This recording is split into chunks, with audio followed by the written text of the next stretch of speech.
지난 시간에 이어서 에, 지난 학기에 우리가 남겨두었던 예정론에 대한 부분을 간단히 얘기를 마저 해보도록 하겠습니다.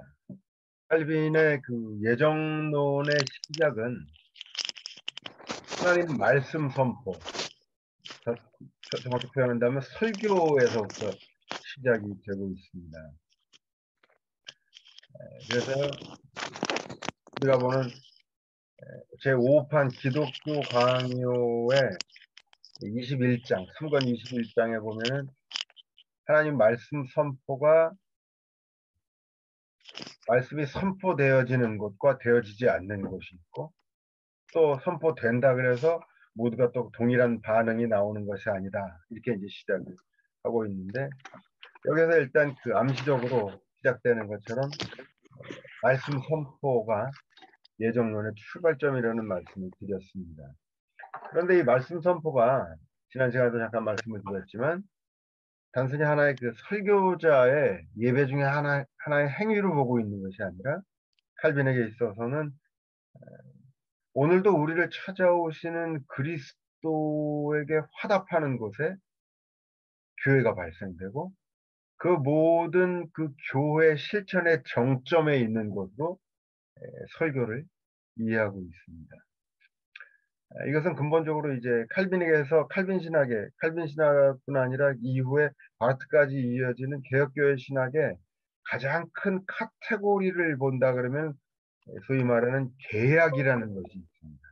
하나님이 우리를 찾아오셔서 당신의 백성과 관계를 맺으시는 것. 이 관계성이 바로 이 계약이라고 하는 것인데, 그 계약의 핵심을 이루는 것이 바로 하나님 말씀입니다. 그렇기 때문에 지난 시간에 말씀드렸던 것처럼 설교란 설교자 개인의 문제가 아니라 하나님이 우리를 찾아오셔서 교회를 발생시키시고, 오늘도 우리를 찾아오시는 하나님의 행위를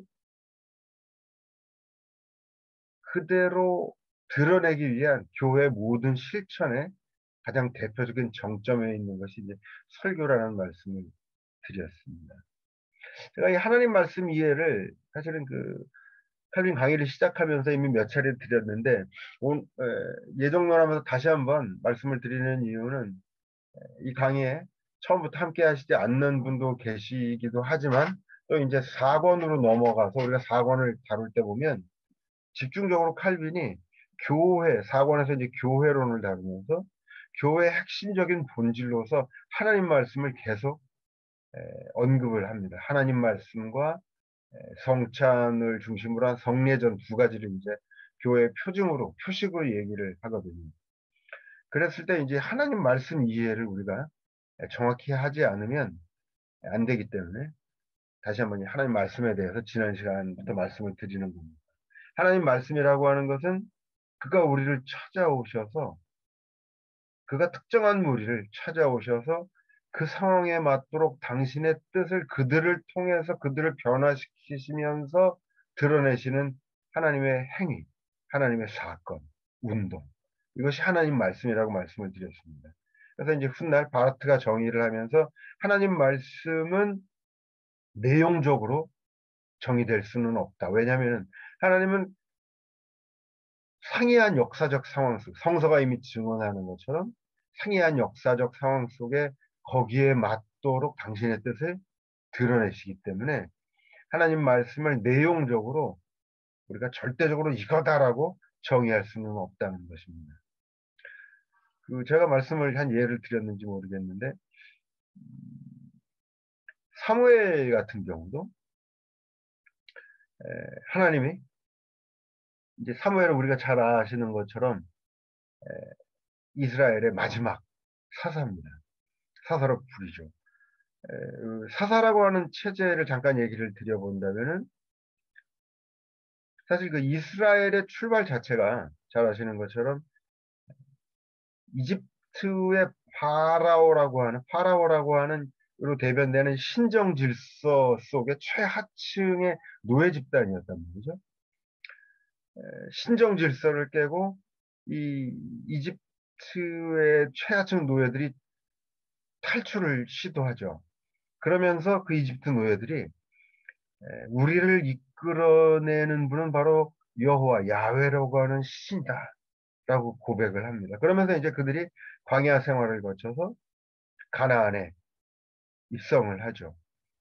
그러면서 곧장 왕정이 시작되지를 않습니다. 한 200여 년 동안 소위 이제 사사 체제라고 하는 정치 체제로 이스라엘이 유지가 됩니다.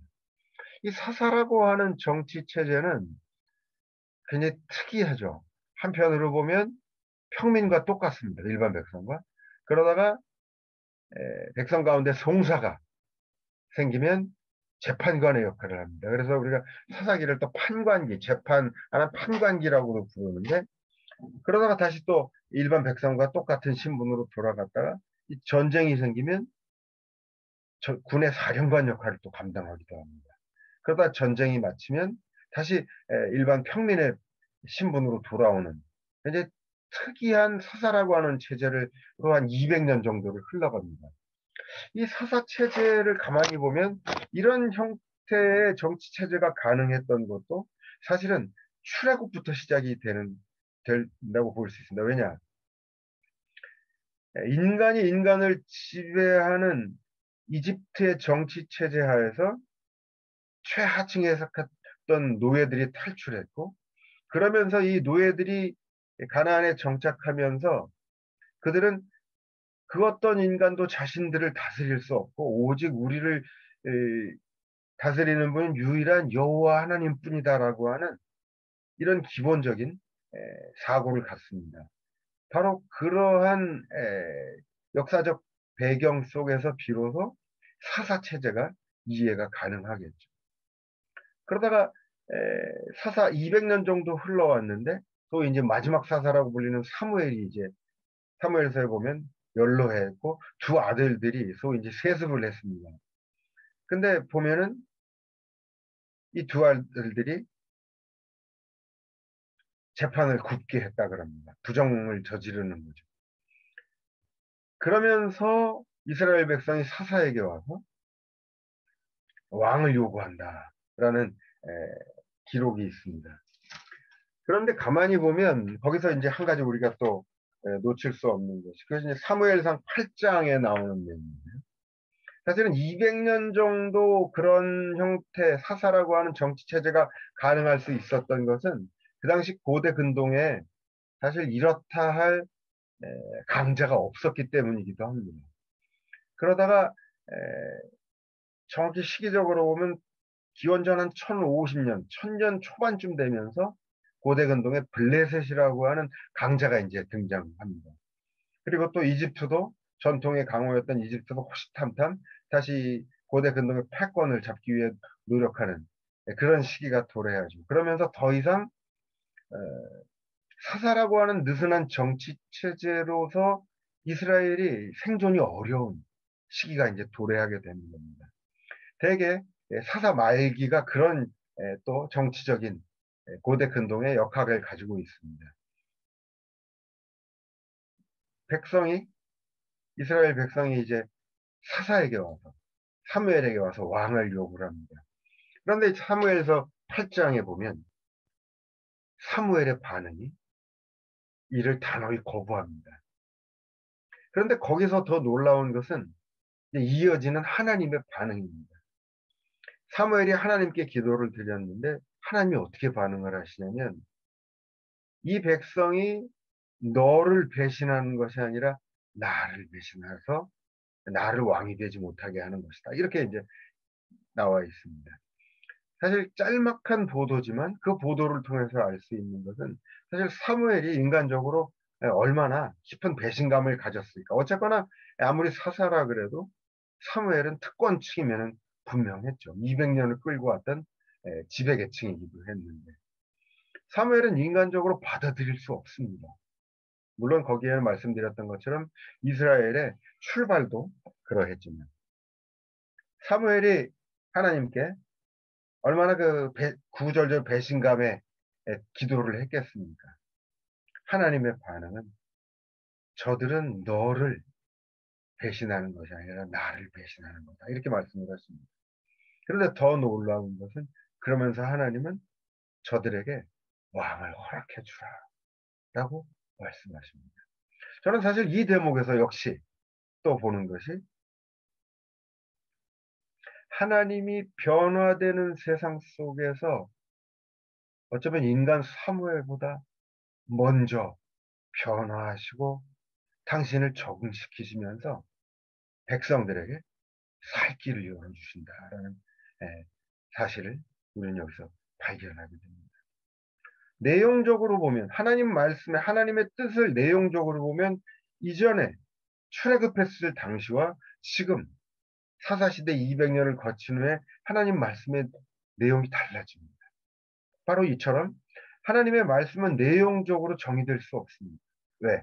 하나님은 상이한 역사적 환경에 당신의 백성을 위해서 당신의 뜻을 드러내시기 때문입니다. 바로 아마 이 구절이 가장 대표적으로 하나님의 말씀을 내용적으로 우리가 정의할 수 없다라는 사실을 단적으로 보여주는 것이 아닌가 생각합니다.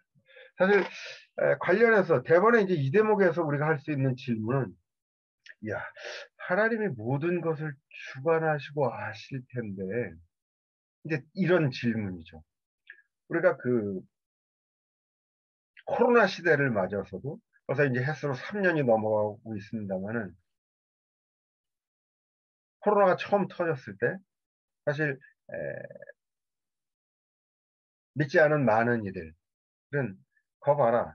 그 기독교가 말하는 신이 마치 저는 그 2차 대전 끝나고 난 후에 하나님이 어디 계신가라는 질문이 나왔던 것처럼 이 2차 대전 이후에 아마 전 세계적인 환란은 이 코로나가 처음이 아닌가 싶은데 그래서 이제 코로나가 전 세계적으로 창궐했을 때 이제 교회 내 한국 교회만 보면 여러 가지 이제 목사님들의 해석이 있었죠. 이것을 하나님의 심판으로 보는 설교를 하는 분들도 있었고 또 어떤 분들은 이를 통해서 또 모이기에만 힘써왔던 교회가 이제 새로운 차원의 하나님의 뜻을 또 전해야 된다. 흩어지는 교회가 돼야 된다. 이런 말씀을 하기도 하고 그러면서 이제 또 비대면 예배로 넘어가면서 과학기술 문명의 첨단인 이 줌을 비대면을 활용하면서 예배를 드려야 되느냐 말아야 되는 이런 또 많은 논란들도 교회 속에 있었습니다. 이런 것들을 보면서 더 근본적인 질문. 하나님이 왜 이런 것을 우리에게 허락하셨을까? 사실 이런 질문을 가장 근본적으로는 가질 수밖에 없습니다. 저는 근데 이 대목에서 정확히 말씀드리고 싶은 것은 지금 우리가 갖고 있는 이 질문, 하나님이 세상에 이런 불행 혹은 뭐 악, 이런 것을 왜 우리에게 근본적으로 허락하시는가? 이 질문 자체에 사실은 문제가 좀 있습니다. 이게 소위 신학에서는 이제 신정론이라고 불리는 질문인데요. 이 질문은 근본적으로 보면 우리의 이성이 던지는 질문. 왜냐하면 우리의 이성은 신은 모든 것을 주관하시고 인도하시는 신이기 때문이죠. 세상을 만드시기도 했고 오늘까지도 모든 것을 당신 손아귀에서 다 쥐고 끌고 가시는 분인데 왜 이런 것을 주시는가. 그래서 사실 이 세상의 악의 기원이라든가 불행의 기원에 대한 질문은 현대에 넘어오기 전까지 철학에서도 유럽은 이미 기독교가 지배했던 철학에서 많이 제기가 됐습니다. 대표적으로 이제 라이프치히라든가 이런 분들이 이제 많이 질문을 했었는데 제가 보는데 이제 현대 신학에 특별히 개혁교회 바르트로 넘어오면서부터는 현대 신학 들어서서는 칼빈에게서도 그런 경향이 짙게 나타납니다만 이런 신정론에 다시 말해서 인간 이성으로 시작되는 이 질문은 더 이상 신학에서 하지 않습니다. 왜냐? 이것은 다시 말씀드리지만 신앙으로부터 나오는 질문이 아니라 성서로부터 시작되는 질문이 아니라 우리의 이성이 제기하는 질문이기 때문입니다. 철학적인 질문입니다. 제가 한번 말씀드렸는지 모르겠는데 이미 중세 때 이전에도 하나님이 천지를 창조하셨다. 그러면 천지를 창조하시기 전에 뭘 하셨을까? 이런 질문을 던졌습니다. 이미 기원 후 4세기 때 어거스틴, 루터, 칼빈 모두 다 이 질문을 던지는 사람들이 있었습니다. 그러자 이 질문에 대해서 어거스틴, 루터, 칼빈이 모두 다 한결같이 뭐라고 대답을 했냐면 하나님이 천지를 지으시기 전에 뭘 하고 계셨냐면 하나님은 천지를 지으시기 전에 바로 그런 거를 묻는 너희들을 위해서 특별히 지옥을 준비하고 계셨다. 이렇게 대답을 했습니다. 이게 무슨 말이냐면 이 질문 자체 역시도 신앙으로부터 나오는 성서적 질문이 아니라 우리의 머리가 던지는 질문이기 때문에 이건 철학적인 질문이지 신학적인 성서적 질문은 아니기 때문입니다. 성서로 다시 돌아가서 보면 성서는 엄밀한 의미에서 물론 간헐적으로 악의 욥기 같은 경우도 세상의 악이라든가 불행의 근원에 대한 질문을 아주 극히 성서 전체 볼륨 속에서 보면 일부에서 제기는 하고 있지만 성서의 큰 선에서 보면 성서의 출발점은 거기가 아닙니다. 성서의 출발점은 어디냐? 고난받는 인간 세상에 하나님이 찾아오시면서 성서는 항상 시작되고 있습니다. 아브라함도 하나님이 찾아오셨을 때 그는 먹을 것이 없어서 이집트를 방황하던 거렁뱅이 같은 이였습니다. 이스라엘 역시 마찬가지. 성서는 아주 일관되게 하나님이 계시다면 왜 이런 아픔과 고통을 주시는가 이 질문에서부터 시작하는 것이 아니라 오늘 지금 아파서 괴로워하는 인간의 부르짖음에 귀 기울이시고 그들을 찾아오시는 여기가 성서의 출발입니다. 다시 말해서 머리로 소위 말하는 형이상학이라고 하는 것은 영어로 혹은 독일어로 메타피직이라고 합니다. 피직은 우리가 사는 이 현상계를 물리세계를 피직이라고 그러는데 메타는 뭐냐? 그걸 넘어서는 그것의 원인의 세계를 묻는 것이 메타피직인데 그런 의미에서 성서는 이런 메타피직 형이상학적인 질문을 갖지 않습니다. 성서는 지금 우리가 사는 이 삶의 현장으로 찾아오시는 하나님부터 시작합니다. 그런 의미에서 코로나 말씀도 드렸지만은 예정론의 출발 역시도 지금 우리를 찾아오시는 하나님. 그래서 우리와 함께 하시는 하나님. 여기가 예정론의 시작이고 전부입니다. 예정론의 자리입니다. 그러다 보니까 더 정확히 얘기를 해본다면 그가 우리를 찾아오시는 곳에 교회가 발생된다고 말씀드렸죠. 그렇기 때문에 칼빈에게 있어서 제1권에서부터 우리가 보는 제5권 말고 기독교 강요 초판, 5판 말고 초판에 보면 예정에 대한 예정론을 따로 다루지는 않습니다. 초판을 보시면 교회론을 다루는 데서 예정을 살짝 언급을 하는데 예정론이 처음 등장되는 것이 바로 교회론입니다. 그것은 무엇을 의미하느냐? 지난 시간에도 말씀드렸던 것처럼 하나님이 우리를 찾아와서 우리를 부르시고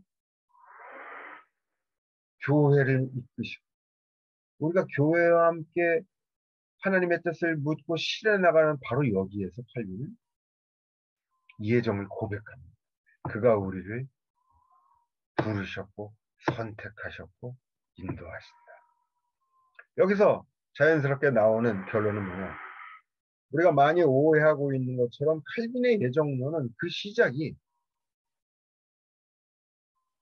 개인의 운명 결정론이 아니었다는 거예요. 그럼 뭐냐? 교회 공동체의 고백이었어요.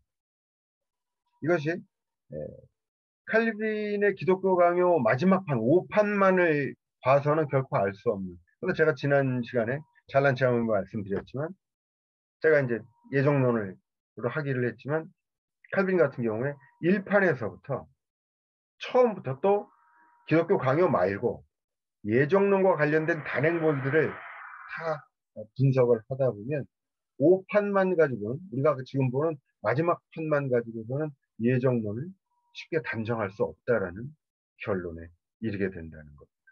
실제로 독일에서 칼빈 연구는 바르트 때문에 칼빈 르네상스가 이제 막 일어나면서 방금 말씀드렸던 것처럼 최종판이 아니라 59년판이 아니라 그 이전의 문서들에 대한 많은 연구들이 현재까지도 진행되고 있습니다. 그러면서 우리가 알고 있는 지금 한국에서 알고 있는 칼빈의 모습과는 많이 다른 보다 초기에 교리화된 교리가 중요하죠. 하지만 그 교리를 왜 말하고 있는가를 근본적으로 우리가 살펴볼 수 있도록 연구들이 진행이 되고 있습니다. 근데 이제 한국 신학에서는 사실은 그 칼빈이 라틴어로 이제 주로 글들을 썼기 때문에 아니면 주로 이 우리의 언어가 아니잖아요. 그래서 우리가 사실 그 칼빈 초기 문서들을 참 접하기가 쉽지가 않습니다. 저만 해도 뭐 우리가 독일 유학 가면은 처음에 라틴어, 히브리어, 헬라어 다 공부를 했습니다만 이게 우리 언어가 아니다 보니까 이제 라틴어 두 학기 하고 시험 봅니다. 라틴어라고 이제 거의 국가 시험 같은 걸 보면 그 다음에 또 두 학기 동안 또 헬라어 두 학기 보고 막 이렇게 가는데 우리 언어가 아니다 보니까 시험 딱 보고 헬라어 들어가면 라틴어 한 학기 지나면 다 잊어버려요. 막 이렇게 돼서 저도 아직도 이제 그 라틴어 이제 워낙 많이 잊어버려서 그나마 이제 저희 이제 독일 교수님 같은 경우가 칼빈의 초기 문서를 지금도 계속 독일어로 이제 번역 작업을 하고 계시거든요. 이제 그 책을 제가 보면서 칼빈의 초기 문헌들 계속 보고는 있습니다만은 다시 결론적으로 칼빈의 예정론은 개인의 운명 결정론이 아니라 그리고 지난 시간에 마지막에 이제 한 분이 질문하셨던 것 중에 하나가 운명 결정과 관련해서 성서 자체가 인간 세상에서 우리가 운명이라고 불리는 것 자체를 끊임없이 돌파하면서 나가죠. 지난 시간에도 말씀드렸던 것처럼 창세기 처음부터 계속 이어지는 장자에 대한 홀대. 하나님이 아주 절묘하게 장자들을 피해 가신단 말이죠. 장자는 지금이나 그때나 인간 세상에서 운명 같은 것이죠. 그리고 이스라엘의 출애굽한 노예들, 노예 신분 자체도 감히 어쩔 수 없는 운명들입니다. 그러나 하나님이 함께 하시면서 인간 세상을 지배하는 우리의 운명이라고 부르는 것을 끊임없이 돌파해내십니다. 그런 의미에서 예정론, 칼빈의 예정론도 시작부터 개인의 운명을 결정짓는 결정론이 아니라고 하는 것을 말씀을 드립니다. 이제 이러다 보면 자연스럽게 운명과 관련해서 바울에게로 이제 시선을 돌리게 됩니다. 왜냐하면 바울 스스로가 예정에 대한 얘기를 로마서에서 하고 있기 때문이죠. 종교개혁자 루터나 칼빈 모두에게 있어서 로마서는 사실 그 결정적인 영향을 끼쳤던 책입니다. 예정론 관련해서 칼빈이 영향을 받았던 책이 이제 로마서와 함께 또 에베소서입니다. 근데 이 에베소서에 특별히 물론 뭐 현대 이제 성서신학에 의하면 에베소서의 실제적인 저자는 바울이 아닌 것으로 지금 독일 신학 성서신학계에서는 뭐 정설이 되어 있습니다. 그건 뭐 그닥 중요하진 않은데 중요한 것은 바울이 칼빈이 에베소서의 영향을 많이 받죠. 예정론에. 그리고 또 특별히 에베소서 1장 4절에 보면 창세전에 그리스도 안에서 우리를 택하셨다. 이 구절이 또 결정적입니다. 창세전에.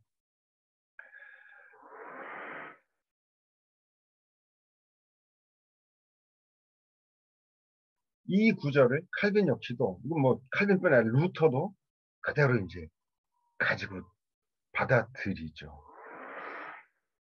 그런데 엄밀하게 신학적 의미라고 하는 것은 뭐냐? 우리가 인간으로서 하나님에 대해서 이야기하는 것이 신학입니다. 인간으로서 하나님에 대해서 이야기할 수 있는 신학적 의미에서 봤을 때 사실은 우리는 누구도 창세 전이라는 말을 할 자격이 없습니다.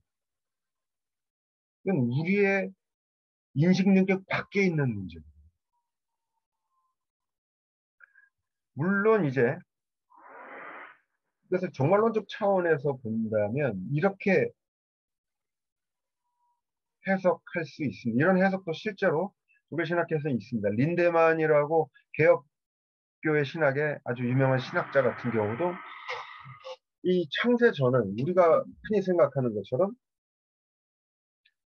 이 캘린더, 달력의 이 시간, 우리가 아는 이 시간에 맨 처음에 창조가 있었고 그 전에 그래서 인류의 시원 단계에 있었던 시간으로 보는 것이 아니고 하나님의 시간 속에서 다시 말해서 이 세상 모든 일들을 하나님의 인도하심 속에 있다고 봤을 때 우리의 인간 세상의 모든 것에 앞서는 하나님의 결정과 하나님의 시간이라는 관점에서 창세 전을 이해할 수는 있습니다. 그렇게 보면 충분히 의미 있는 해석이 가능하죠. 다시 말씀드리지만 우리가 갖는 이 칼렌더, 달력, 이 직선적인 시간의 가장 앞에 서 있는 그 창세 전을 의미하는 것이 아니라 우리가 신앙 고백을 할 때, 아, 당신께서 나를 인도하시고 오늘도 나의 앞서서 나의 길을 끌어가시는군요. 그랬을 때 나의 앞서서 바로 이 하나님의 결정과 하나님의 앞선 행하심 이 차원에서 이해를 한다면 신학적으로 의미를 가질 수 있습니다. 그러나 유감스럽게도 칼빈은 이 창세전을 말 그대로 지금 말씀드렸던 것처럼 인류의 시원 이전에 내려진 결정으로 받아들입니다. 이 부분은 칼빈에게 있어서 비판적인 부분입니다. 우리가 신학적 관점에서 칼빈을 비판해야 되는 지점이고 실제로 바르트 역시도 이 부분에 대해서 비판적인 입장을 가지고 있습니다.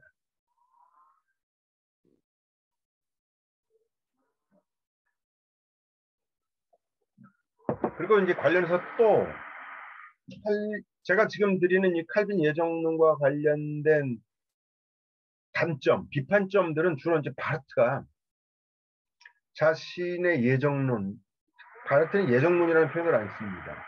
은혜의 선택이라는 표현을 쓰면서 바르트를 조목조목, 아니, 칼빈을 조목조목 비판을 합니다. 제가 지금 칼빈에 대해서 비판적인 부분들을 말씀드리는 것은 바르트 관점에서 바르트가 했던 비판과 중복되고 바르트 관점에서 말씀을 드립니다.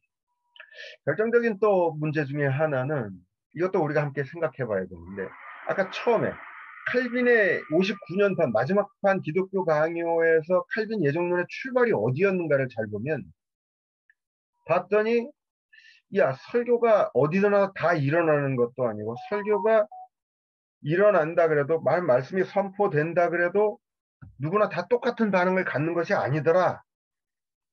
여기가 칼빈의 출발점이었거든요. 마지막 기독교 강요. 여기도 또 문제가 있습니다. 무슨 말인가? 신학은요.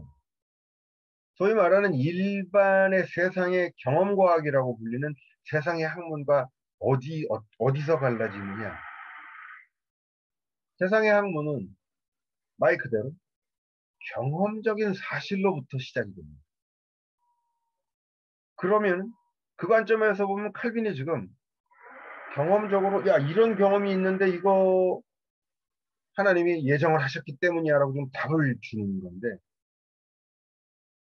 바로 그 지점에 신학적으로 봤을 때 또 문제가 있습니다. 왜? 신학은 우리가 한 발 뛴 채로 구경꾼의 입장에서 관찰하고 경험한 사실로부터 출발되는 것이 아니기 때문에 신학은 어디서 출발합니까? 신앙으로부터 출발됩니다. 그리고 우리 신앙의 근거는 성서에 있습니다.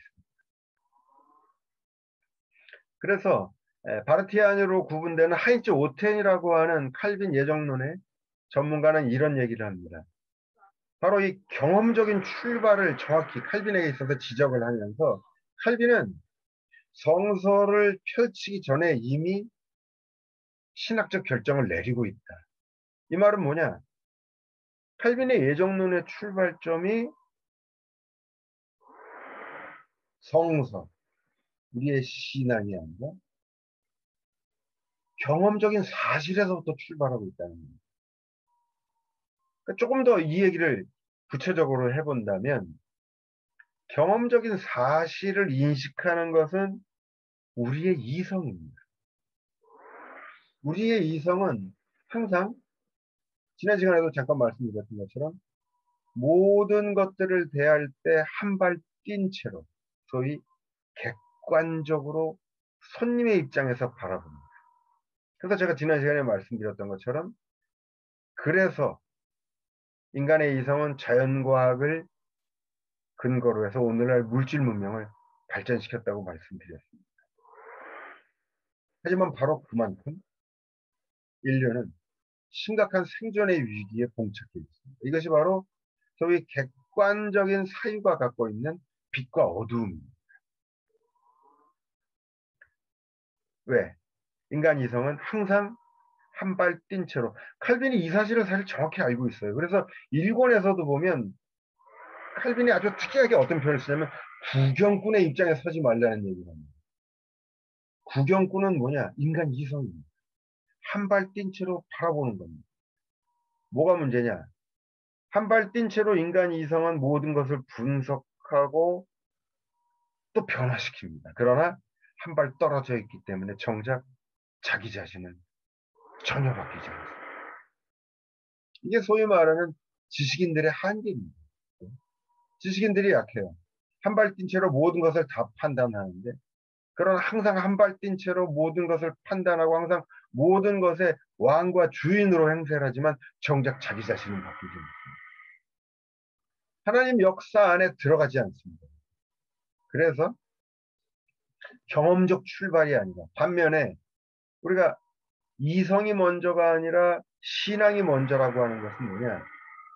머리로 한 발 뛴 채로 하나님의 역사를 경험적으로 관찰하기 전에 먼저 그 역사 속으로 뛰어들어가는 게 신앙입니다. 그리고 이성은 그 다음 단계에서 우리가 경험하는 하나님의 역사를 참여된 하나님의 역사를 이성적으로 정리하는 것. 이것이 신앙입니다. 그래서 아무리 우리가 신앙이 없는 분들이 신학책을요, 아무리 많이 열심히 봐도 어떻게 됩니까? 이스라엘에 대한 많은 인포메이션을 얻을 수 있습니다. 예수에 대한 인포메이션도 없고 성경에 대한 인포메이션도 없습니다. 그러나 정작 아직 그 사람이 신앙 안에 들어가지 못합니다. 왜? 신앙은 머리로 얻어질 수 있는 게 아닙니다. 머리는 항상 한 발 뛴 채로 인포메이션을 얻기 때문에. 그럼 신앙은 어디서부터 출발됩니까? 하나님의 역사 안으로 뛰어들어가는. 그래서 우리 1세대 목사님들이 그런 얘기 많이 하잖아요. 무조건 믿어라. 사실 그래서 한국교회가 많이 발전했습니다. 그런데 이 무조건 믿어라는 표현은 또 그들과 어두움이 있습니다. 무조건 믿어라 그래서 믿어질 수 있는 게 아니에요. 또 믿어라는 표현 속에 어떤 위험이 도사리고 있냐면 이건 종교개혁자들이 항상 지적하지만 신앙을 심리 현상으로 착각하게 됩니다. 초신자들 가운데 이런 말하는 분들이 있어요. 아, 나는 참 잘 믿겨져. 심리 상태죠. 그러나 신앙은 심리 상태가 아닙니다. 요새는 그런 찬송 잘 안 부르는데 내게 강 같은 평화, 내게 샘솟는 기쁨. 한참 어렸을 때 많이 불렀는데 좋죠. 좋은데 여기도 조금 조심해야 됩니다. 이 예수 믿는다는 게 실없이 항상 웃고 다니고 기뻐하는 사람이 되는 게 아닙니다. 불의한 일을 봤을 때는 분노할 수 있어야 돼요. 예수님의 모습을 보십시오. 불쌍한 이들을 보면 눈물 흘리시기도 하고 불의 앞에 분노하시고 또 십자가에 못 박혀 돌아가시기 전에 내가 고민하여 죽게 되었다라고 제자들 앞에 말씀하십니다. 신앙은 단순히 심리 상황의 문제가 아닙니다. 그래서 늘 긍정적인 마인드를 갖는 것만이 신앙이 아닙니다. 신앙은 살아내는 것이고 때로는 분노하고 또 때로는 치열하게 고민하는 것. 이게 바로 신앙입니다. 그런 의미에서 무조건 믿어라라고 하는 우리 앞세대 목사님들의 얘기는 첫째, 믿음이 먼저라는 겁니다. 그 얘기를 하시다가 너무 세게 나가서 무조건 믿어라까지 되어버렸는데 절반의 진리는 뭐냐? 믿음이 먼저라는 거예요. 머리가 먼저가 아니라. 근데 이제 나머지 또 그늘은 뭐냐? 반지성화가 됐지 않습니까? 그럼 이제 교회 성장을 하면서 따지는 교인들이 있으면 순종해라, 무조건 믿어라. 위험한 사람으로 낙인을 찍는 경우도 있습니다. 어떻게 보면 뭐 잘 아시지만 한국 교회가 양적으로 보면 지금 뭐 세계에서 깜짝 놀랄 정도로 대형 교회들이 많은데 개신교 2세기를 이제 맞는 한국 개신교회는 위기라고 말하지만 사실은 새로운 하나님의 과제 앞에 서 있습니다. 그것은 뭐냐? 지난 세기 양적 성장은 분명 하나님 성령의 역사지만 이제 우리는 질적인 성장을 해야 될 때가 되지 않았나 생각합니다. 그래서 오늘날 한국교회가 사회에서 많은 비판의 대상이 되는 것도 사실은 양적 성장만큼 질적 성장이 이루어지지 않아요. 다시 말해서 신앙으로 세례받은 건강한 이성의 활동을 그동안 너무 마비시켜 왔기 때문에. 그래서 뭐 특정한 교회 목사님들 보면 그 신앙의 상식으로도 용인될 수 없는 그런 일들도 한국교회에서 많이 벌어지고 그로 인해서 한국교회가 비판의 대상이 되고 있지 않나 생각됩니다. 이제 그런 의미에서 우리 캐리그마 신학원의 강의라든가 또 이 강의에 목사님들뿐 아니라 목사님 전사일뿐 아니라 또 훨씬도 직분자들도 들어오시는 것이 굉장히 이제 고무적으로 보여집니다. 얘가 조금 다른 데로 갔지만 중요한 것은 칼빈이 지금 경험적 사실로부터 출발하고 있다는 것은 신앙이 아니라 이성으로 먼저 출발하고 있다는 거예요. 이런 부분에서 신학의 출발은 경험적 사실이 아니다라는 말씀을 드립니다.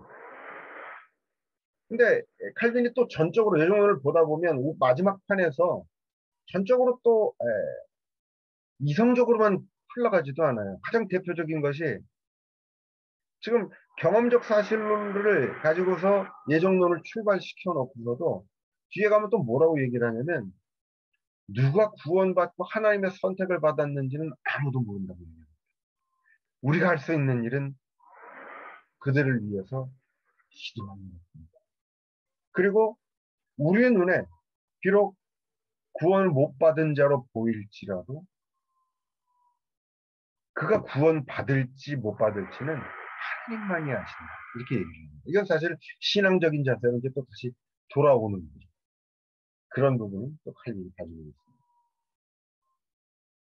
우리가 교회 안에서 신앙생활을 하다 보면 이제 교회를 끌고 가는 목사님들 입장에서 보면 사실은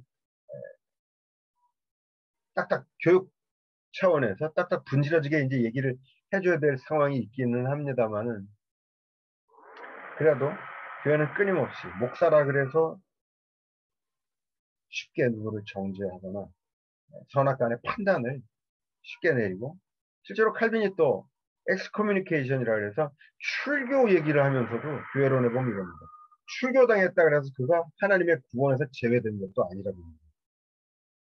그러니까 우리에게는 실제로 선과 악, 구원과 유기를 판단할 수 있는 권한이 없다는 겁니다. 사실 신앙적인 자세죠.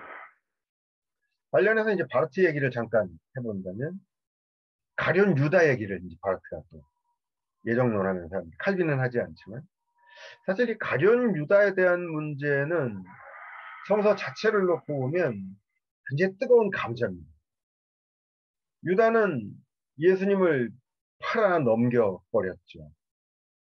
그래서 사실 유대인들이 이후에 일단 유럽에서 기독교가 공인된 이래로 오늘날까지도 안티세미스무스라 그래서 세미즘이라 그래서 반유대교적 성향이 유럽에 뿌리 있게 내릴 수 있었던 것은 사실 가룟 유다의 공이 굉장히 크죠. 왜?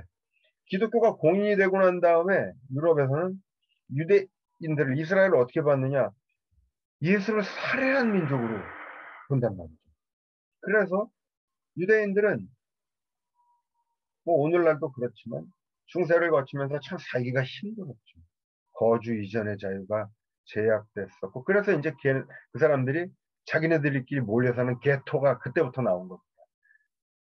왜냐면은 유럽 어디에서도 자유롭게 살 수가 없으니까 자기들끼리 모일 수밖에 없죠.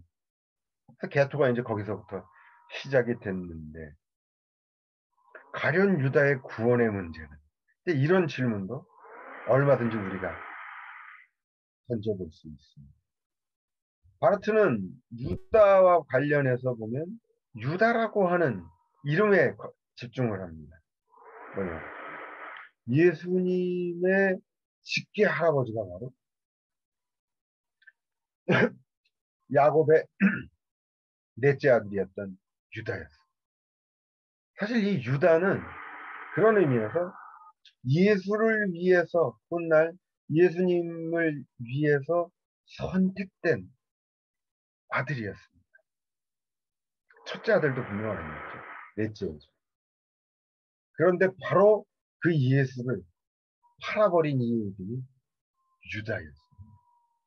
성서 자체가 유다 문제에 대해서 굉장히 당혹스러운 겁니다. 복음서에 유다가 예수를 팔아넘기고 자살했다라는 기록 이외에 신약성서는 그 이후로는 가룟 유다에 대해서 누구도 얘기하지 않습니다. 성서신학자의 유명한 성서신학 독일 성서신학자의 얘기처럼 지금 성서 자체가 이 유다의 문제를 굉장히 곤혹스러운 문제로 지금 보고 있고 언급을 하지 않는 겁니다. 방금 전까지 말씀드렸던 그러나 신앙의 관점에서 본다면 우리는 유다의 유기를 감히 말합니다. 좀 더 얘기를 해본다면 성서는요. 사실 그 유다의 배신이 그렇게 충격적이지도 않아요. 복음서를 들여다보면 복음서 자체가 유다뿐 아니라 12제자에 대해서 대단히 비판적인 보도로 넘쳐나고 있습니다. 틈만 나면 모여서 자리다툼하는 제자. 더더욱이 수제자로 불리는 베드로는 예수를 부인합니다. 그리고 그 중에 하나인 가룟 유다는 예수를 팔은 거예요. 그런 의미에서 우리가 성서적으로 본다면, 신앙의 관점에서 본다면 예수님은 바로 가룟 유다 같은 일을 위해서도 이 땅에 오셨다. 십자가를 지셨다. 이렇게 얘기하는 것이 신앙적인 관점의 예정론의 얘기가 될 수 있습니다. 관련해서 하실 말씀 있으시거나 다른 생각 있으면 말씀하셔도 좋습니다. 네, 교수님, 네. 감사합니다. 네. 그 칼빈의 예정론을 이렇게 강의 말씀 들으면서 일반적으로 생각하는 운명 결정론이 아니라는 사실이 계속 우리가 이해가 되고 있습니다. 그렇다면은 굳이 그 칼빈의 예정론이라는 용어 번역을 예정론이라고 번역을 함으로써 왜 오해를 사게 됐을까? 그런 생각을 해보거든요. 또 다른 번역, 우리 언어로 다른 번역은 없을까? 예를 들면 뭐 좀 나은 표현으로서. 그러니까 오해 소지가 예정하면 운명 예정론적인 그 번역은 뭐 절대 바뀔 수 없는 그 용어이기 때문에 너무 경직된 언어고 그래서 칼빈이 그렇게 의도가 정말 그렇게 바르게 되었다면은 칼빈이 가장 억울하지 않을까 이런 생각이 드는데 어떻게 생각하십니까? 근데 이제 용어 자체가 칼빈이 정확히 그렇게 쓰고 있죠. 당시 라틴어로 프레데스티나치오라 그래서 프레 이전에 데스티나치오 결정됐다. 이미 중세 때부터 가져왔던 교리를 그대로 용어를 쓰는 거거든요. 그래서 그 용어의 한계 속에 지금 칼빈이 있고 평소에 말씀하신 것처럼 억울한 부분이 분명히 있지만 또 동시에 칼빈이 이런 비판의 여지를 충분히 또 주고 있습니다. 그렇기 때문에 이게 100% 칼빈에 대한 오해만은 아니고 실제로 59년 판을 마지막 판을 보면 실제로 칼빈이 운명 결정론적으로 얘기를 하거든요. 그런데 초판과 앞선 문헌들을 다 뒤져봤더니 아 출발은 그게 아니었구나. 제가 이 얘기를 지금 드리는 겁니다. 그리고 성서적 관점에서 다시 봤을 때 칼빈이 그렇게 얘기하면 안 되는 거였다. 이런 우리 신학적 판단을 또 같이 내리고 있는 거죠. 그래서 초판에 가졌던 칼빈의 그 얘기가 성서적이고 우리가 받아들여야 되는 얘기다. 이 말씀을 드리는 겁니다. 그리고 용어 정리와 관련해서 이제 바르트는 칼빈이 초기에 가졌었던 그 예정론의 핵심 사상을 받아들이면서 말씀드렸던 것처럼 이것을 어떻게 용어를 바꾸느냐. 은혜의 선택. 이런 용어로 바꿉니다. 예. 그러면 거기 다른 그 예지론이라고 또 쓰는 표현도 있는데 네네. 그거와 예정론하고는 좀 다르게 봐야 됩니까? 어떻습니까? 그러니까 예지도 이미 중세 때 프레스키안제라 그래서 있었던 개념인데 그 역시도 지난 시간에도 잠깐 말씀드렸지만 칼빈에게서 칼빈이 비판받을 부분이 바로 이제 또 그 부분 중에 하나죠. 어떻게 우리가 흔히 생각하는 것처럼 흔히 우리가 생각해요. 하나님이 미리 모든 것을 다 아셨기 때문에 결정하신다.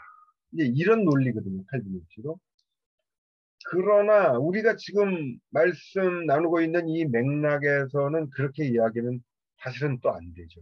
그러니까 그 예지를 예정을 위해서 미리 아셨기 때문에 정하셨다. 이런 순서 속에서 칼빈이 얘기를 했기 때문에 그것 또한 비판적인 부분인데 굳이 우리가 하나님의 예지, 미리 아심을 얘기해야 된다면 모든 것을 미리 다 결정하시기 때문에 다 아신다. 이 논리가 아니라 이 얘기를 조금 이따가 다시 그리스도 얘기하면서 다시 드리겠습니다. 여기 잠깐만 묻어두죠. 지금 또 한 가지 드려야 되는 얘기 중에 하나가 뭐냐면 제가 아까 두서없이 막 어떻게 표현을 했냐면 하나님의 말씀 얘기하면서 하나님이 우리를 찾아오셔서 우리를 통해 당신의 뜻을 드러내시는 곳에 교회가 발생되고 거기에 모든 교회의 실천이 있다라고 말씀을 드렸는데 이제 조금 더 교리적으로 조직 신학적으로 엑삭트하게 표현을 해본다면 거의 삼위일체적으로 표현을 해본다면 성부 하나님이 찾아오신다라고 표현해도 틀리지 않지만 보다 정확히 표현한다면 예수 그리스도가 성령을 통해서 우리를 찾아오시는 겁니다. 이 표현은 굉장히 중요한 표현입니다.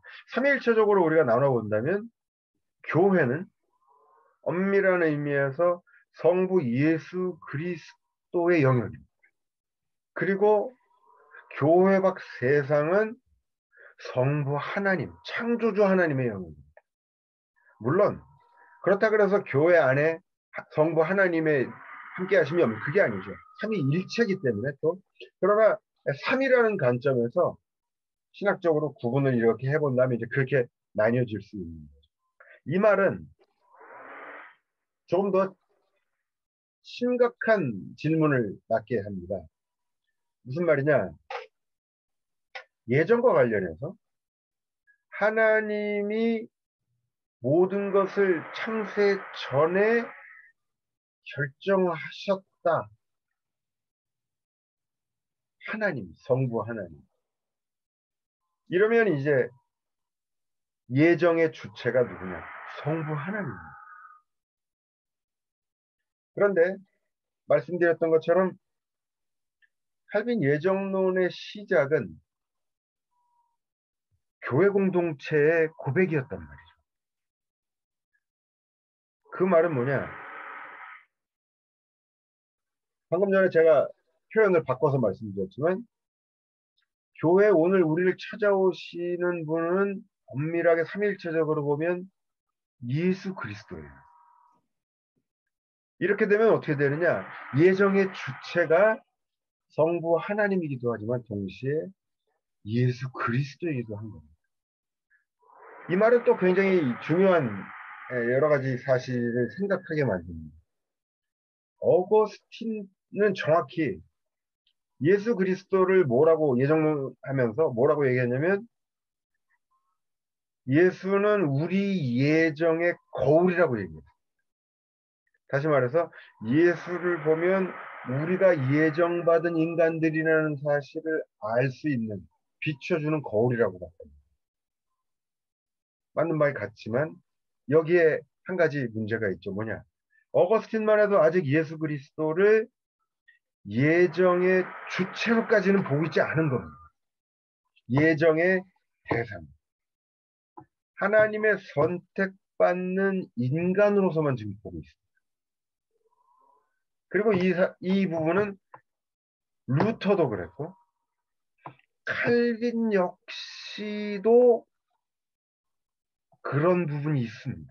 그런 부분이 있는 게 아니라 사실은 제가 볼 때 한 70% 정도는 칼빈도 예정의 주체를 성부 하나님으로 보고 있습니다. 여기서 지금 모순이 생겨요. 초기에는 분명히 교회 공동 제네바에서 지금 하나님의 나라를 하나님의 도성을 건축해 나가는 교회 공동체와 함께 그리스도가 우리를 부르시고 인도하시고 선택하셨다. 이게 1편에 있는 예정론의 핵심 내용입니다. 예정의 주체는 누구예요? 그리스도가 우리를 정하시고 부르시고 오늘도 함께 하신다는 겁니다. 그런데 이제 5판, 우리가 가지고 있는 기독교 강의 마지막 판으로 오면 예수 그리스도 부분보다 오히려 성부와 하나님 부분이 강조가 됩니다. 그러면 어떻게 되느냐? 아까 창세전이랑 여기가 연결이 됩니다. 그 얘기 전에 예수 그리스도와 연결되면 어떻게 되느냐? 이 말씀을 먼저 드릴게요. 우리도 오늘 예정을 고백해야 됩니다. 고백할 수 있고 칼빈 스스로가 예정론을 설교해야 된다라고 계속 강조합니다. 왜? 그리스도가 오늘 우리와도 함께 하시죠. 우리의 모든 교회적 실천은 그리스도가 우리를 선택하시고 세상에 많은 이들 중에 예수 안 믿는 이들도 많은데 그가 우리를 찾아오셔서 당신의 백성으로 선택하셨고 부르시고 함께 하시는 겁니다. 이게 예정의 핵심 내용입니다. 그리고 우리 모두는 오늘도 우리를 찾아오시는 그리스도의 은혜 안에 지금 살아가고 있습니다. 그런 우리가 하나님의 심판과 버리심을 말할 수 있을까요?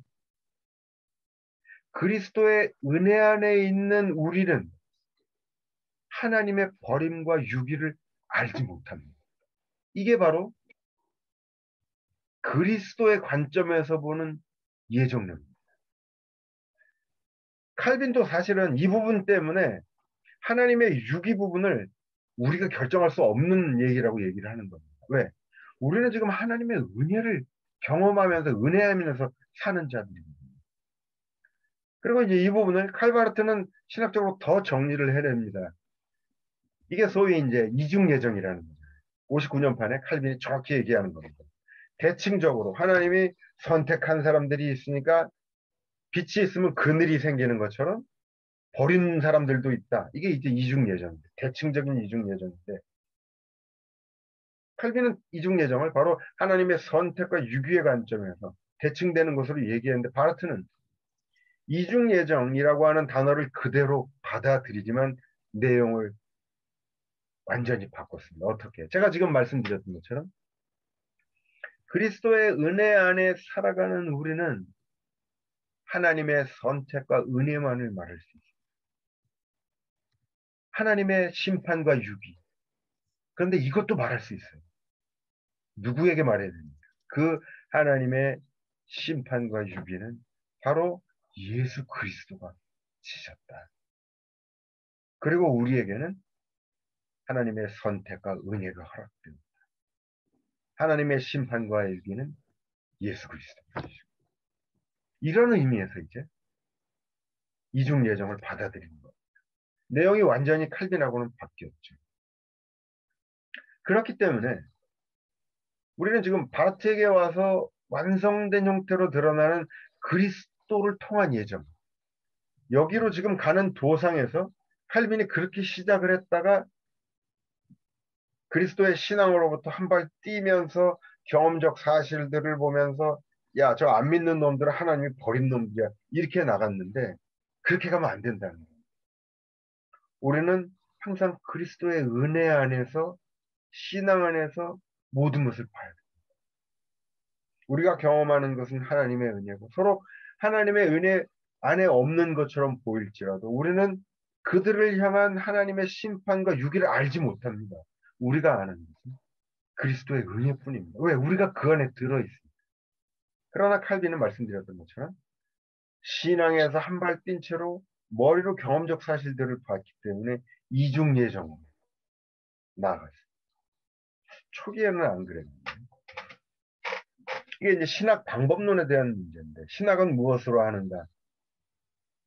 처음 머리로 시작하는 것이 아니라 그리스도의 은혜 안에 있는 신앙으로 시작이 됩니다. 그리고 그 관점에서 하나님을, 예수 그리스도를, 교회를 얘기해야 됩니다. 그런데 칼빈이 사실은 이 하나님 예정의 주체를 예수 그리스도가 아닌 하나님, 성부 하나님으로 봤던 데는 또 그럴 만한 충분한 이유가 있었습니다. 이 얘기도 한번 드렸던 것 같은데, 그러나 중요하니까 또 한번 더 드릴게요. 방금 전에 말씀드렸던 것처럼 삼위일체의 관점에서, 대충 역할 분담의 관점에서 본다면 교회는 그리스도의 몸입니다. 이 말이 뭐냐? 그리스도가 머리가 되어서 당신의 몸인 교회를 지배하시고 인도하신다는 겁니다. 교회는 그리스도가 성자가 다스리는 것입니다. 교회 밖 세상은 성부 하나님의 몫이라고 볼 수 있습니다. 성부 하나님은 창조주 하나님입니다. 이 세상을 지으시고 난 후에, 안식일 이후에 오늘날까지 세상을 인도하십니다. 여기서 이제 신학적으로 보면 성부 하나님의 활동을 창조와 그 다음에 창조 이후에 오늘날까지 세상을 지배하시고 인도하시는 활동을 뭐라고 신학적으로 표현하냐면 섭리라고 표현합니다. 우리가 하나님의 섭리 이런 얘기 하잖아요. 엄밀한 의미에서 이 섭리라는 표현은 성부 하나님이 창조 이후에 오늘까지 세상을 인도하시고 다스리시는 활동을 섭리라고 말합니다. 그렇다면 예수 그리스도 교회는 예수가 공생애를 사시고 돌아가신 후에 오늘날까지 교회를 인도하시고 지배하십니다. 이 부분이 뭐냐? 바로 예정 부분입니다. 여기서 예정이라는 표현이 아까 표목사님 말씀처럼 자꾸 거슬려요. 이 부분에서 보면. 그러니까 예정이라는 표현을 띄워놓고서 예수 그리스도가 공생애 이후에 오늘날까지 당신의 교회를 이끄시고 인도하시는 예수 그리스도의 활동, 성령을 통해서 활동하시죠. 이 역사가 있어요. 이 부분이 신학적으로는 우리가 예정이라고 말하는 부분입니다. 왜요? 말씀드렸던 것처럼 오늘도 우리와 함께 하시는, 교회와 함께 하시는 그리스도의 활동 속에서 우리가 그리스도가 우리를 선택하시고 예정하셨구나라고 고백하기 때문입니다. 그런데 칼빈은 바로 이 예정과 성부 하나님에게 있는 섭리 부분을 동일한 것으로 봤습니다. 더 정확하게 얘기를 하면 이 부분도 이제 굳이 말씀을 드리면 바르트와 칼빈의 큰 차이가 되겠는데, 칼빈의 출발점은 섭리입니다. 칼빈 신학. 다시 말해서 칼빈 신학의 출발점은 창조주 하나님, 오늘도 세상을 다스리시는 하나님의 활동, 섭리에서부터 출발합니다. 섭리에서부터 출발한다라는 것은 뭐를 의미하냐면 거기서 또 출발해서 그 중에 일부분이 바로 교회를 다스리는 그리스도의 활동. 다시 말해서 창조주 하나님의 활동 안에 그 중에 하나로 교회를 다스리시는 예정이 들어있습니다. 요 표현을 좀 더 입체적으로 이해를 하려면 바르트 예를 들어보면 편해집니다. 바르트는 왜냐하면 거꾸로 시작하고 바르트는 교회를 향하신 그리스도의 우리의 신앙 고백으로부터 비로소 세상을 다스리시는 창조주 하나님의 섭리를 발견하고 고백할 수 있다고 봅니다. 방향이 반대가 되어 있습니다. 그래서 굳이 얘기하면 몰트만 같은 경우 같은 개혁교회 신학자고 보면 바르티안으로 바르트의 후예로 봐야 되지만 굳이 몰트만은 삐딱선을 타면서 칼빈을 붙였습니다. 몰트만이 굉장히 그 레디칼하고 정치 신학, 세상을 향해서 열린 신학들을 막 할 수 있는 근거는 사실은 어디냐? 칼빈에게 있습니다. 그래서 몰트만의 초기 저작들, 특별히 이제 박사 논문이나 이런 것들을 보면 칼빈의 예정 이 부분 연구를 합니다. 근데 그건 그렇다고 치고,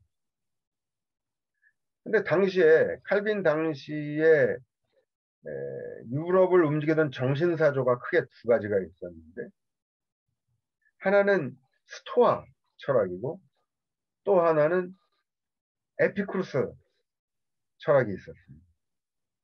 근데 이 두 가지 철학의 내용이 완전히 상반되는 내용을 갖고 있었습니다. 에피쿠르스에서는 뭐라 그랬냐면 세상 만사가 다 우연이라고 얘기했어요. 반면에 스토아는 운명 결정론을 얘기했어요. 모든 세상 만사와 인간의 운명은 이미 다 결정돼. 신의 섭리를 그게 바로 신의 섭리라고 스토아가 얘기했습니다. 사실 이 섭리라는 개념은 성서적 개념이 아닙니다. 바로 스토아 개념으로부터 칼빈이 갖고 들어왔어요. 그러면서 방금 전에 말씀드렸던 당연하죠. 칼빈이 에피쿠로스가 얘기하는 것처럼 세상 만사가 우연이라는 생각을 갖고 올 수 있겠어요? 모든 것은 하나님의 전권적인 은혜 안에 역사 안에 있다라고 믿는 칼빈이 그러다 보니까 칼빈은 스토아의 섭리를 개념을 갖고 들어왔습니다. 그와 함께 스토아 섭리가 가지고 있는 운명 결정론이 따라서 같이 칼빈 신학으로 들어옵니다. 그리고 말씀드렸던 것처럼 칼빈에게서 예정론은 성부 하나님의 섭리론의 일부입니다. 섭리는 크게 세 가지 혹은 네 가지로 칼빈이 얘기하는데 한 가지는 창조주 하나님이 세상 만사 모든 것들을 움직이신다. 이게 가장 큰 일반적인 섭리고요. 두 번째 섭리는 인간 세상을 하나님이 오늘도 움직이십니다. 그리고 세 번째 섭리는 교회를 인도하시는 하나님의 바로 예정 부분인데 이처럼 칼빈은 예정을 성부 하나님의 활동의 한 부분으로 봤습니다. 그러다 보니까 말씀드렸던 것처럼 섭리가 가지고 있는 운명 결정론이 예정론에까지 침투해 들어오게 됩니다. 그리고 잘 아시지만 칼빈이 대단히 영민하고 머리가 좋은 사람입니다. 이성적이죠. 법학을 공부를 하기도 했고요. 그런 것들이 이제 예정론을 전개하면서 이미 제네바에서 종교개혁을 일으키면서 칼빈 예정론에 많은 적대자들이 생겨났습니다. 그들과 투쟁을 하면서 칼빈 스스로가 차가운 머리로 자신의 예정론을 또 아주 이성적으로 정리를 해나가기 시작합니다.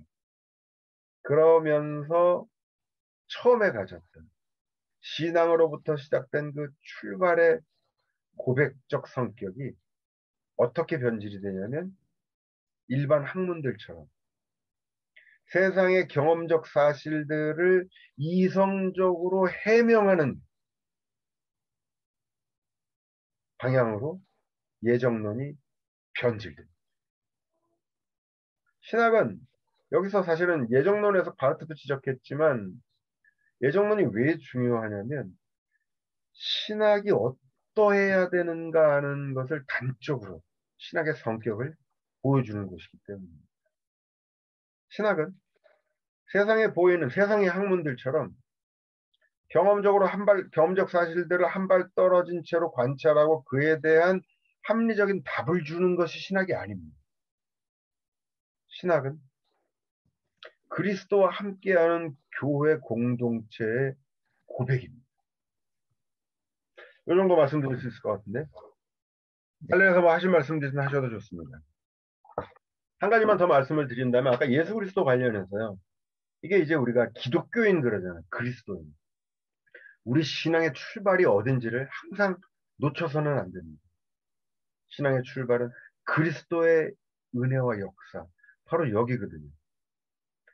그런데 예정을 그리스도의 은혜와 역사와 분리시키면서 성부 하나님의 몫으로 가게 되면 하나님이 예수 그리스도와 분리가 되는 겁니다. 더 정확히 얘기하면 우리가 예수 그리스도를 하나님의 계시라고 얘기하는데 절대적인 계시라고. 예수 그리스도에게서 드러난 하나님의 뜻 말고 다른 뜻을 상정을 할 수밖에 없습니다.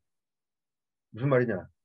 예수 그리스도 안에 보여진 하나님의 뜻은 우리를 사랑하셔서 당신의 아들을 우리의 죄를 대신해서 십자가를 지게 만드시는 하나님의 사랑과 은혜. 이게 예수 그리스도에게서 보여지는 하나님의 뜻입니다. 이것뿐이에요. 우리가 말할 수 있는. 그런데 유기를 하나님의 몫으로 돌리면서 예수 그리스도에게서 드러난 뜻 말고 또 다른 하나님의 뜻을 가정하게 만드는 거예요. 굉장히 중요한 문제인데 그래서 루터가 이미 감추어진 하나님 개념을 얘기를 하면서 사실 이 감추어진 하나님 개념이 루터에게서 굉장히 중요한 신학적인 개념인데 처음에는 이런 겁니다. 나사렛 예수에게서 하나님이 감추어져 있다. 그렇죠? 당시에 살았던 많은 유대인들이 예수를 보고서 하나님의 아들이라니까 미쳤다고. 저 신성 모독이라 그랬죠. 가령 오늘 우리 시대 예수님이 와서 내가 하나님 아들이다 그래도 우리가 그를 하나님의 아들로 받아들일 수 있는 사람이 많지 않을 겁니다. 그런 관점에서 우리는 이미 너무 교리화되어 있기 때문에 당연히 예수를 하나님의 아들로 하나님을 아들로 받아들이지만 바로 루터는 바로 그 관점에서 예수는 감추어진 하나님이다 이렇게 얘기해요. 다시 말해서 예수에게서 감추어진 하나님은 곧 다 드러났다. 드러난 하나님이다. 이렇게 얘기를 했는데 여기까지는 굉장히 훌륭하죠. 그리스도 중심으로 이제 하나님을 모은 겁니다. 예수 그리스도에서 하나님이 다 드러났다고 본 겁니다. 예정을 얘기하면서 방금 말씀드린 것처럼 루터가 예정을 예수 그리스도로부터 분리시키면서 유기 부분을 유기는 예수 그리스도에게서 발견할 수 없는 부분이잖아요. 그 부분을 감추어진 하나님의 몫으로 돌려버립니다. 그러면서 루터 역시도 이중 예정을 칼빈처럼 얘기하고 칼빈 역시도 그리스도와 예정을 떼어내면서 인간의 유기를 얘기를 합니다. 그러나 다시 말씀드리지만 그것은 신앙 고백의 관점에서 신학적으로 우리가 할 수 있는 얘기가 아닙니다. 그래서 종교학에서 얘기할지는 몰라도 최소한 그리스도의 은혜 안에서 하나님을 얘기하는 신학의 관점에서는 할 수 있는 얘기는 아닙니다. 또 한 가지 이미 이 관점에서도 바르트 예정론을 또 살짝 얘기를 해본다면 바로 이래서 바르트의 예정론은 많은 적대자들이 만유화해론으로 오해를 했습니다. 바르트가 이제 제가 말씀드린 이 관점에서 얘기를 하니까 그럼 결국엔 모두 다 구원하신다는 얘기 아니냐? 바르트가 끊임없이 노 그래도 받아들이지를 이해를 못해요. 왜? 바르트의 얘기는 어디냐면 우리가 그리스도 은혜 안에 있다면 우리는 그리스도 은혜 안에서 다 구원받게 된다. 이 얘기를 하는 겁니다. 우리가 할 수 있는 얘기는 이 얘기밖에 없어요. 그런데 그 얘기를 같이 그리스도의 은혜와 신앙 안에 있으면 오케이 하게 되는데 그리스도의 신앙으로부터 한 발 뛴 채로 들으니까 그럼 뭐 다 구원받는다는 얘기야? 이렇게 자꾸 듣게 됩니다. 그런 오해가 또 생기게 되죠. 예, 이 정도 말씀드리겠습니다. 하실 말씀 있으면 하셔도 좋습니다. 이정론이 그 성리론으로, 아니, 이정론이 어쨌든 운명 결정론으로 오해되는 것 중에 하나가 신론이, 신론적인 측면에서 하나님의 전지전능성, 모든 것을 아시고 모든 것을 하실 수 있고 모든 시간을 다 내다보시는 그 전지전능함이라는 속성에서 예정이 결정론으로 같이 맞물려 가는데, 그 하나님이 전지전능이라는 그 개념 속에 있는 신론 자체가 철학적인 개념으로 어, 이제 이해되어져 있다, 중세 철학에. 그래서 그에 대한 반론으로서 예정은 오히려 교회 공동체의 어떤 구원의 은혜 가운데서 감격에 겨워서 하나님께서 이미 우리를 구원하셨다는 것에 대한 찬양의 의미로 예정이 주어졌다 했을 때, 그때 이 바라보는 신론적인 하나님의 상은 끊임없이 인간의 죄악과 타락 가운데서도 어, 의지적으로 또 구원해 가시는 하나님의 운동하시는 하나님, 그런 측면에서 철학적인 어떤 신앙과 다른 관여하시는 하나님으로, 경륜적인 하나님으로 이해할 수 있다, 이렇게 정리를 해야 되는지. 그렇죠. 전적으로 다 맞는 말씀입니다. 말씀하신 것 중에 아까 전능하신 개념이 나왔는데, 성서에 이 전능이라는 개념이 처음 등장하는 게 어딘지 아십니까? 창세기 17장이에요. 아브라함이 99세 때 여호와께서 나타나서 아브라함에게 나는 전능한 하나님이라 이렇게 되어 있습니다. 그런데 히브리 성서, 이스라엘 성서를 보면 전능하신 하나님 개념이 없어요. 뭐라고 써 있냐면 이스라엘 말로 엘샤다이라고 하는 하나님의 이름이 써 있습니다. 이게 왜, 이게 그냥 하나님의 이름이에요, 엘샤다이는.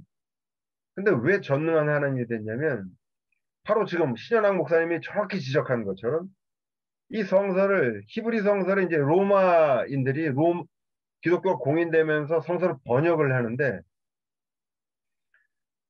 17장을 딱 보면서 엘샤다이를 본 거예요. 아, 이게 뭐지? 어떻게 번역하지? 하면서 바로 거기서 철학적 사고를 하는 겁니다. 철학적 사고라고 하는 것은 인간 이성의 사고고, 이성이 생각할 수 있는 최고 최상의 개념을 투사시킨 겁니다. 그게 뭐냐? Almighty, 전능한 하나님이라는 거예요. 그래서 엘샤다이가 전능한 하나님으로 바뀌었고, 오늘 우리 성경에도 전능한 하나님으로 번역이 나와 있습니다. 이게 생각하기에 따라서는 좋은 게 좋은 거지 할 수도 있죠. 하지만 바로 이것이 지금 신현영 목사님 얘기한 것처럼 성서가 말하는 살아계신 하나님을 우리 이성이 최고 최상의 개념으로 만드는 겁니다. 그게 뭐가 문제냐고요? 이게 뭔지 아세요? 바로 우상화 작업이 여기서부터 시작되는 거예요. 성서가 말씀하는 하나님은 처음부터 끝까지 우상을 계속 배격합니다. 왜요? 나는 너희들이 고안하는 신이 아니라는 겁니다. 나는 스스로 있는 자다. 루터는 이 출애굽기 3장인가에 나와 있는 이 스스로 있는 자, 여기도 보면은 잘 아시는 것처럼 야훼라고 하는 하나님의 이름이 등장해 있죠. 우리말 성경에는 스스로 있는 자라 그러고, 루터 성경은 루터는 어떻게 번역했냐면 미래형으로 번역했습니다. 모세가 묻는 거죠. 내가 당신 자꾸 내 백성들에게 가서 출애굽시키라 그러는데 내가 당신 이름도 모르는데 그랬더니 이름 네 글자를 줬어요. 루터는 이 신명사문자 야훼라는 이름을 어떻게 번역을 해놨냐면 나는 누구냐면 앞으로 있게 될 그가 바로 나다. 이렇게 했습니다. 이게 뭘 의미하는가? 너희가 너희 머리로 나를 파악해서 최고 최상의 개념으로 각인시키지 말라는 겁니다. 내가 누구냐? 나는 너희들이 앞으로 살아봐야 알게 될 거다. 이 얘기를 하는 겁니다. 너희들의 원함과 너희 머리가 만들어낸 것과 아무 상관없이 나는 누구냐? 나는 스스로 있는 자. 이렇게 되는 겁니다. 그런 의미에서 지금 신영학 목사님이 얘기하셨던 철학, 그래서 제가 처음 앞부분에서 말씀드렸던 것처럼 신정론의 문제도 사실은 철학의 질문들입니다. 악은 왜 생겼을까? 그러나 성서는 거기서부터 출발하지 않고 있다라는 사실. 고통받는 인간의 현장에 하나님이 내려오시면서 성서는 출발합니다. 그게 바로 이성으로 하는 신학과 성서를 통해 신앙 안에서 하는 신학이 갈라지는 지점. 사실은 처음 들으시는 분들 입장에서는 뭐 그럭떡떡 하시겠지만 사실 사고를 좀 많이 하셔야 될 이야기들이기도 합니다. 사실은. 그렇습니다. 이제 일단 시간이 한정돼 있고 또 앞으로 이렇게 한 학기 가면서 틈날 때마다 제가 조금 더 구현해 가면서 관련된 얘기들을 좀 더 드리도록 하겠습니다. 한번 그래도 잘 한번 돌아보면서 생각들 해보시면 좋을 것 같습니다. 교수님 그 처음에 이제 그 개혁교회 바르트 이야기도 하시고 그러셨는데 그 뭐 용어적인 질문입니다만은 계약, 언약 조금 설명 주실 수 있어요? 그렇죠. 한국에도 지금 뭐 계약 신앙, 뭐 언약 신앙, 뭐 여러 가지 얘기를 하는데 사실 요거는 이제 우리 김재진 원장님이 여급은 저 전공이신데 개혁교회 신학에서 가장 핵심적인 개념은 계약입니다. 근데 이제 한국에서 계약을 말씀하시는 분들 치고서 제가 이 계약 개념을 올바로 이해하시는 분을 별로 못 봤는데 계약은 첫째 예정론에도 나오는 것처럼 하나님이 특정한 무리 공동체와 맺으시는 관계성의 개념입니다. 예정론에 지금 개인의 운명 결정론이 아니라고 말씀드리고 교회 공동체의 고백이라고 말씀드렸던 것처럼 여기도 하나님의 계약은 여전히 유효하죠. 가장 단적으로 드러나는 게 교회입니다. 왜? 계약은 하나님이 구약에서는 이스라엘 백성과 신약에서는 교회 공동체와 맺으시는 관계성이기 때문입니다. 그리고 두 번째는 방금 전에 말씀드렸던 것처럼 하나님의 계약은 하나님의 자유로움 속에 있습니다. 다시 말해서 아까 이 계약의 핵심을 이루는 게 바로 하나님 말씀이거든요. 계약이 어떻게 이루어지느냐? 하나님 말씀을 통해서 이루어지는데 하나님 말씀은 내용적으로 정의될 수 없다는 것입니다. 그 말은 뭐냐? 하나님이 변화되는 시대의 상이한 컨텍스트 속에서 끊임없이 우리를 찾아오시기 때문에 우리에게는 과거적으로 결정되어 있는 것이 아니라 우리가 끊임없이 하나님을 향해서 하나님이 열어주시는 당신의 미래의 뜻을 향해서 우리를 오픈시키게 만듭니다. 그런 의미에서 계약은 첫째, 공동체적이고 둘째로 종말론적입니다. 하나님의 미래를 향해서 열려있는 개념. 계약 개념은 루터 교회는 안 나오는 것으로 알고 있습니다. 이 계약 개념을 처음 나왔던 것이 요새 독일 쪽 연구에 의하면 1세대 종교개혁진 마틴 부처, 웨콜람 파드, 그러니까 프랑스의 슈트라스부르크에 있었던 1세대 종교개혁자들이 처음 이 계약 개념을 발견하고 전개시킨 것으로 그렇게 되어 있습니다. 계약은 하나님 말씀과 붙어 있는 개념입니다. 그 정도 말씀드릴 수 있을 것 같습니다. 예.